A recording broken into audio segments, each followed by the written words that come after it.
Now to an extraordinary look inside the world of Apple, the company that makes those gadgets that millions of us love. Nightline anchor Bill Weir was granted exclusive access to a factory in China run by Apple's biggest supplier and brings us, this is a fascinating It's report. really something. No one has seen exactly what goes on in there. For years we've been asking the world's most valuable company for a glimpse inside. For years they said no.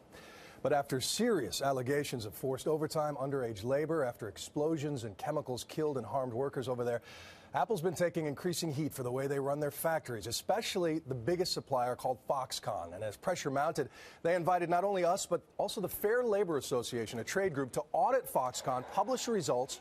No matter how ugly, they said we could talk to anyone, go anywhere we wanted to. And here's a little sample of what we saw.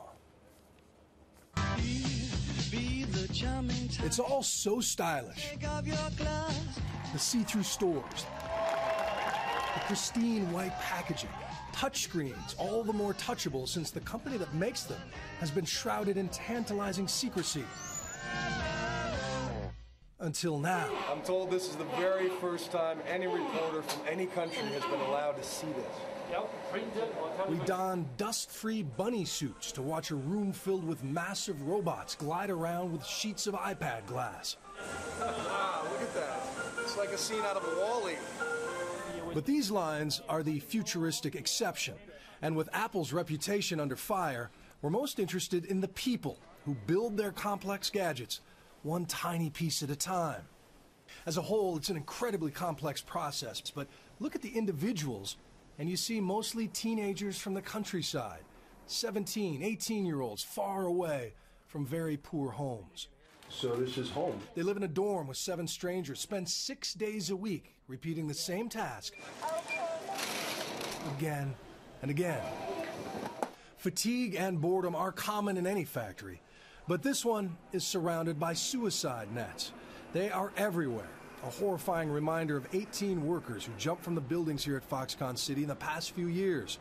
The suicide rate in this massive company is lower than average in China, but after people jumped in such a sobering cluster, Foxconn opened a counseling center and raised starting wages about 25 cents an hour. I wonder, though, if it wasn't for the spate of suicides, did it take something that severe to make you rethink how you treated your workers here?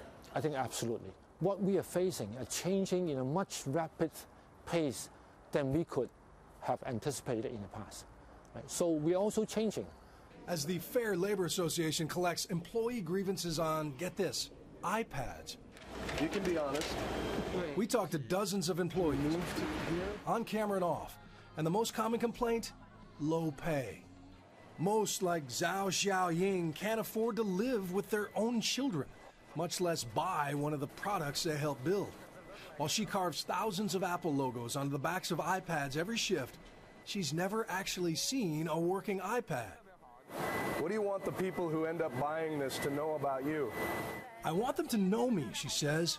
I want them to know we put a lot of effort into this product, and when they use it, please use it with care.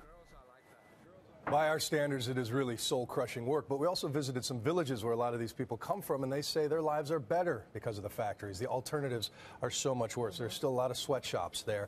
And for the record, ABC's parent company, Disney, does have close ties to Apple. Our CEO sits on their board, the estate of Steve Jobs, largest shareholder in Disney. But when Apple came calling, I said those ties would have no bearing on our reporting, although we didn't see any egregious violations. If the Fair Labor Association does find them, we'll report those as well going forward. Well, that report shows that you're going to be really fair about this. But let me ask you something else, Bill, because people watching this at home, it's an American company. Right.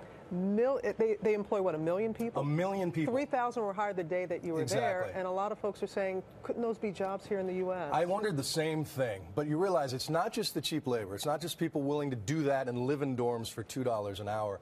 It's the ecosystem. You have no idea the scale. The Chinese decided 30 years ago, we're going to take millions of little pieces from thousands of different places and build stuff faster than anybody.